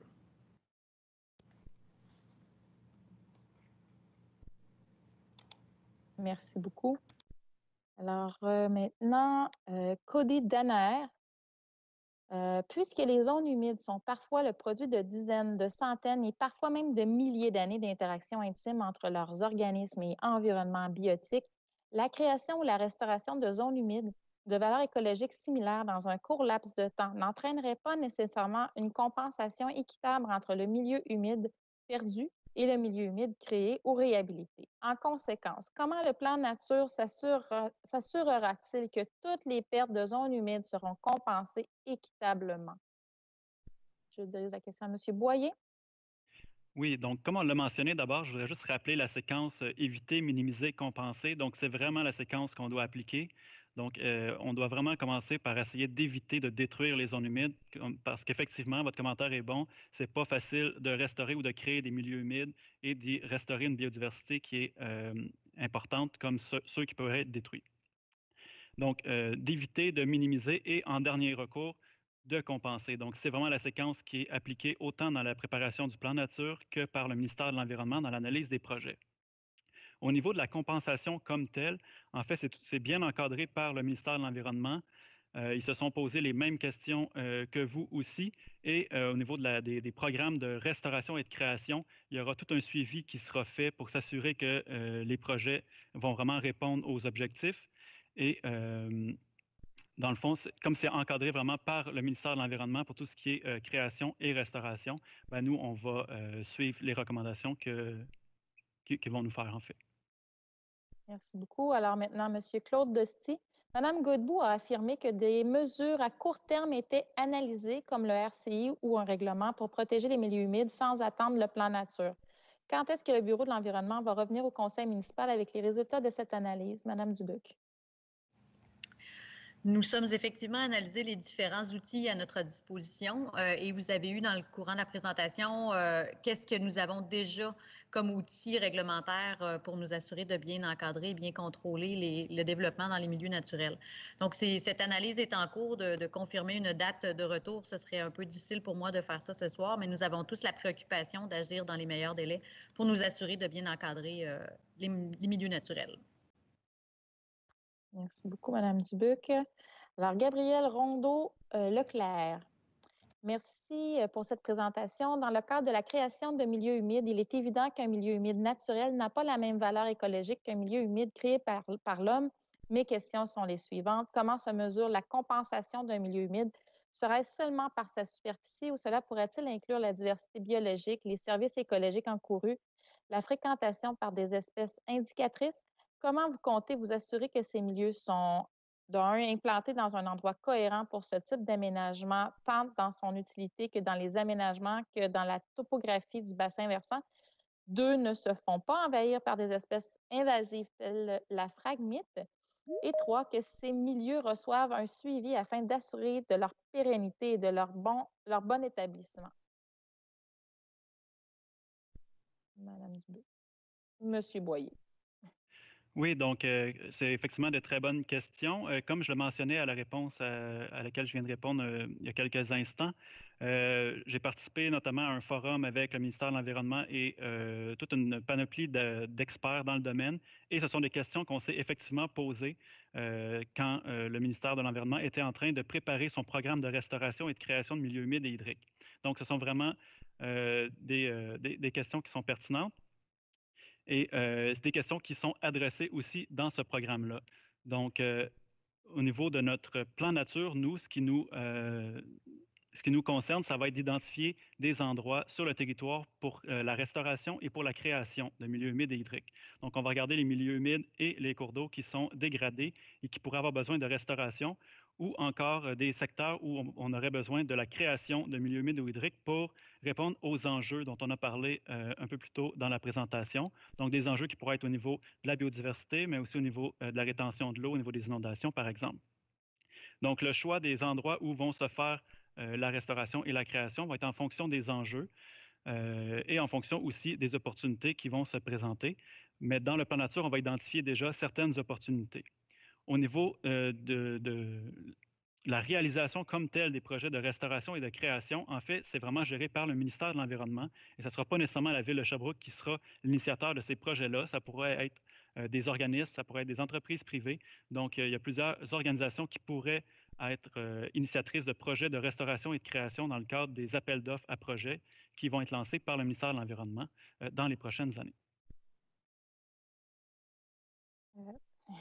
Zut. OK, c'est bon. Mon micro est ouvert. J'avais l'impression que mon micro était fermé. Je suis désolée. Écoutez, ça fonctionne très, très fort ce soir. On a beaucoup, beaucoup de questions. On en est très heureux parce que ça veut dire que vous êtes vraiment intéressés par le projet. Alors, avant de passer aux prochaines questions, je vais juste vous dire qu'on va en faire encore quelques-unes. Malheureusement, on n'arrivera pas à toutes les faire, mais comme je vous ai dit précédemment, chaque question, chaque commentaire qui n'aura pas été répondu aura une réponse par courriel par la suite. Alors, je ne prends pas plus de temps pour dire ça et on passe à M. Denis Laverdure qui nous demande qu'est-il prévu si un animal, exemple le castor, occasionne des dégâts sur les aménagements existants, mais se trouve dans une zone protégée. Est-ce qu'un propriétaire peut demander une intervention, par exemple faire détruire le barrage? Je demanderai à ma collègue Chantal Pelchat de répondre à ceci par rapport à la situation actuelle aussi. Présentement, lorsqu'il y a des castors qui affectent des milieux naturels, on n'intervient pas nécessairement. Il faut dire que ce sont aussi des habitats pour les castors de façon naturelle. Donc, on ne vient pas les trapper nécessairement, on ne vient pas non plus les déplacer, comme je vous l'ai dit. Donc, on vient aménager ces habitats-là pour certaines faunes et on va les laisser aller s'ils ne causent pas de problème pour la sécurité. Donc, les castors, on va intervenir lorsqu'il y a une intervention qui est nécessaire parce qu'ils viennent faire des inondations puis ça vient créer des problématiques pour la sécurité des personnes ou des biens. Mais sinon, on va les laisser aller à l'état naturel. Merci. Merci, Mme Pelchat. Maintenant, M. François Comeau. Vous ne cessez de dire que chaque demande peut être approuvée ou rejetée par un communiqué, mais de quel comité parle-t-on? Qui siège sur ce comité? Madame Dubuc? On dit qu'on ne cesse de dire que chaque demande peut être approuvée ou rejetée par un comité. On parle de quel comité? Qui siège sur ce comité-là? Merci. Désolée, j'avais besoin de l'entendre une deuxième fois. En fait, ce que l'on fait mention, c'est le ministère de l'Environnement qui est le gardien de tous les développements en milieu humide et hydrique. Donc, si vous faisiez référence à cette partie de la question-là. Et sinon, c'est le comité consultatif d'urbanisme qui a le mandat d'analyser les demandes de développement sur le territoire. Qui siège sur le comité? Peut-être M. Gatien continue la réponse? Effectivement, les élus siègent sur ce comité et également certains citoyens. eux agissent à titre de citoyens. Ils représentent la population dans l'analyse des dossiers. C'est des gens qui sont intéressés au monde de l'urbanisme, à la réglementation de zonage, au projet de développement et tout élément. Le comité est formé en vertu de la loi sur l'aménagement et l'urbanisme pour traiter certains dossiers spécifiques qui demandent surtout des dossiers en matière discrétionnaire. Et je vous dirais que le comité se tient à des rencontres à toutes les deux fois par mois de façon récurrente pour analyser les dossiers. Et le comité n'est pas décisionnel. Le comité fait des recommandations au conseil municipal et le conseil a l'opportunité et le loisir de décider ou non de suivre la recommandation du comité consultatif d'urbanisme. Merci beaucoup, M. Gatien. Une question d'Anthony Manceau. Bonsoir. Le plan nature prévoit protéger 12 du territoire, qu'il soit humide, hydrique ou terrestre. D'après ma compréhension, les milieux hydriques qui représentent 8 du territoire correspondent à des lacs ou rivières et sont d'une certaine façon assez faciles à protéger en termes de superficie. Même si un lac est pollué, il en reste un milieu hydrique sur une carte. Est-ce que cela veut dire que l'objectif réel du plan nature est de ne protéger que 4 des milieux humides et terrestres sur le territoire de Sherbrooke? En fait, c'est important de rappeler que le 12 de protection du territoire, c'est ce que l'on retrouve présentement au schéma d'aménagement. Donc, rien ne nous empêcherait, dans le cadre de la démarche, de vouloir cibler un pourcentage plus élevé qui pourrait se rapprocher du pourcentage au niveau provincial ou fédéral, qui est de l'ordre de 17 Merci beaucoup, Mme Dubuc. Alors, il est maintenant rendu 9 heures. Notre 45 minutes est terminé. Il restait des questions, mais de gens qu'on a déjà nommés, qui ont déjà eu un premier tour. Malheureusement, on ne fera pas de deuxième ou de troisième tour. Mais comme je vous ai déjà dit, ces gens-là auront des réponses pour ces questions-là par courriel dans les prochains jours. Alors, on va maintenant passer au mot de la fin. Monsieur le maire, vous avez écouté avec beaucoup d'attention toutes les discussions. Alors, je vous inviterai à nous parler un petit peu. Oui, certainement. Merci beaucoup. Alors, merci premièrement aux gens qui ont intervenu ce soir. Des questions vraiment pertinentes nous avons eues. Une chose sûre, il y aura toujours maintenant aussi de nouveaux développements. Alors, pourquoi pas penser développement durable? C'est vers ça qu'on veut aller de toute façon. Les milieux naturels, on le voit, l'importance sont vraiment importants pour toute la région. Les milieux humides, les cours d'eau, les boisés constituent aussi un patrimoine collectif, on le sait, de toutes parts. Ça rend aussi de nombreux services à plusieurs personnes, on l'a entendu au cours de la soirée. La démarche est une excellente occasion aussi de mieux connaître notre territoire, et c'est le but, d'en planifier aussi le développement en collaboration avec toutes les parties prenantes. Et ça, j'y crois réellement. De se doter aussi d'une vision collective pour la protection des milieux naturels de grande importance. Et ça, j'y crois aussi. Alors que ce soit un étang, une rivière, un marais, un marécage, une tourbière, en 2020, on doit vraiment en prendre soin. Et ça rime en plus. On doit aller un petit peu plus loin dans notre développement à le faire. Nous sommes dans une belle région nature et évidemment, c'est une richesse et on doit la partager, cette richesse-là, entre nous tous. Alors, merci beaucoup encore et je suis persuadé que nos générations futures, et j'y crois réellement, vont nous remercier de toutes faire ces démarches-là. Merci beaucoup. Merci beaucoup, Monsieur le maire.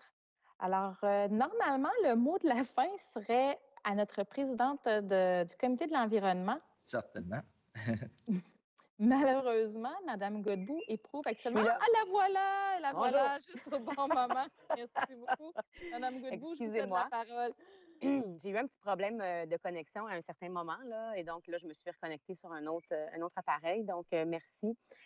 Donc là, je ne vois plus rien, je suis dans le noir et je suis dans une galère. Écoutez, il y a tellement des belles interventions, des questions pertinentes ce soir. Là, je ne pourrais pas toutes les renommer. Laissez-moi juste un petit instant que je reprenne mon petit mot de la fin. Donc, des questionnements extrêmement pertinents ce soir. Donc, moi, ce que j'ai envie de vous dire, c'est qu'on était et on est toujours en mode écoute. Moi, j'entends bien les préoccupations au sujet de la protection et de la conservation de nos milieux naturels.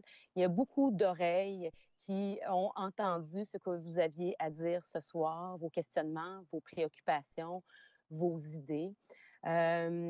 J'ai noté plusieurs thématiques, donc le déboisement lors des développements, les droits acquis, toutes les préoccupations aussi sur le court terme, l'efficacité de cette démarche-là, les questions sur le règlement de contrôle intérimaire, qui est un dossier qui est actuellement en traitement. Et c'est une action qui semble effectivement pertinente, mais qui devra possiblement aussi se traduire par des modifications au schéma d'aménagement. Tout le questionnement sur comment on fonctionne en amont par rapport aux milieux restaurés. Effectivement, recréer des milieux humides avec toute sa biodiversité, sa richesse et ses multiples fonctions. Et les nombreux services aussi qu'ils nous rendent peut sembler effectivement un exercice périlleux et peut prendre de nombreuses années, comme on l'a entendu plusieurs fois ce soir, donc de se référer absolument aux trois concepts, donc éviter, minimiser, compenser. Beaucoup de questionnements en lien avec le développement et les mécanismes avec les promoteurs en vue de ce qui est possible de faire. Donc, dans le fond, on a vu aussi avec certains projets, dont le chemin Réaume, des outils qu'on a à la ville au niveau des servitudes de conservation. Donc, au niveau des normes générales, il y a des éléments très intéressants que j'ai notés ce soir à observer. Sensibiliser le conseil municipal, donc oui, on en est. Et nous-mêmes, dans nos propres projets de ville aussi, nous devons faire preuve de cohérence dans nos propres projets de développement de ville, la valeur financière des écosystèmes. Donc, ce sont là quelques éléments que j'ai notés qui étaient extrêmement et qui sont extrêmement pertinents. Donc, je voulais parler un petit peu de l'implication citoyenne. Donc, avec plaisir, dans les prochains jours, je vais transmettre aussi à tout le collectif en environnement toute la procédure pour les personnes qui souhaiteraient poser leur candidature pour faire partie du groupe de travail. Donc là, je ne vois plus rien sur ma feuille, mais je veux remercier les gens qui font partie, qui étaient là ce soir en ligne et qui ont aussi posé des questions, qui sont dans le groupe de travail. Donc, merci Jacinthe Caron du CRE, du Conseil régional d'environnement de l'Estrie, dont je profite pour dire que c'est l'AGA demain soir à 18h30. Merci au COGESAF, à Julie Grenier. Merci Denis Boutin du regroupement forestier Saint-François et non d'Action Saint-François. Je pense qu'il y a eu un petit mélange tout à l'heure. C'est un défaut professionnel de Mme Dubuc parce qu'on fait beaucoup de choses avec Action Saint-François. Mme Lise Beau de l'UPA, Alain Daudier de la PCHQ et M. Jean-François Provencher, agent de projet. Et donc, je vais vous fournir toute l'information et à tous ceux qui sont intéressés à poser leur candidature. Donc, bienvenue. Maintenant, oui, nous sommes en 2020, directement au cœur d'enjeux, de multiples enjeux environnementaux, dont les changements climatiques, mais aussi la perte de la biodiversité. Donc, c'est donc un devoir et une obligation aussi de notre part envers les générations futures. On a besoin de vous dans cette démarche, de votre participation, de vos idées, de votre aide, de votre appui pour co-construire ensemble cette vision-là pour l'ensemble de notre territoire. Donc, je sais qu'on a eu beaucoup d'attention. Peut-être que la soirée est plus difficile au niveau de la concentration d'être en ligne. Donc, c'est sûr que je ne veux pas m'éterniser longtemps, mais c'est sûr qu'il va y avoir de belles suites à ça. Je suis très impressionnée. Je trouve ça un peu dommage qu'on n'ait pas pu nommer l'ensemble des questions, mais pour moi, je suis très heureuse de voir la participation des gens ce soir et vous pouvez être certains et certaines que nous allons donner suite et que ça va faire partie vos commentaires, vos idées, vos suggestions de la suite des démarches. Donc, je vous laisse sur cette petite citation un peu dans le noir à l'extérieur ce soir. Donc, un rêve écrit avec une date devient effectivement un objectif. Un objectif décomposé en plusieurs étapes devient un plan. Et un plan soutenu par une vision et des actions concrètes devient la réalité, notre réalité à tous. Merci vraiment beaucoup d'avoir été là ce soir et on se dit à bientôt. Merci beaucoup, Mme Godbout. Alors, merci à vous d'avoir été avec nous aujourd'hui pour le lancement de cette démarche. On souhaite que vous soyez avec nous pendant tout le processus, les 2 prochaines années. On vous rappelle que vous pouvez laisser vos questions, vos commentaires à sherbrooke.ca/plan nature. On va continuer d'alimenter cette page-là au fur et à mesure que la démarche va se poursuivre avec de l'information. Et évidemment, si vous voulez vous impliquer, on a des places au comité. Alors, pour votre lettre d'intention, vous envoyez ça à plan.nature@sherbrooke.ca. et on espère en recevoir plusieurs. Sur ce, je vous souhaite une très bonne soirée. Au revoir. Bonsoir, merci. Merci à tous. Merci beaucoup.